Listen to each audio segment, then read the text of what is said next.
हाँ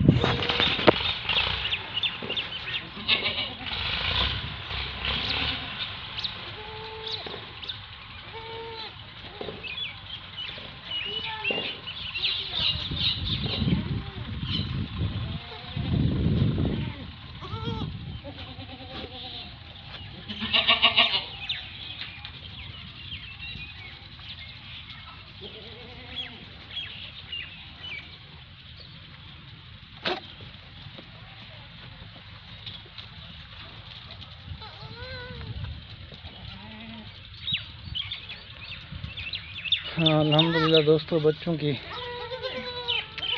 पैदाइश का सिलसिला जारी है। अब तक अल्हम्दुलिल्लाह 14-15 बच्चे आ गए हैं।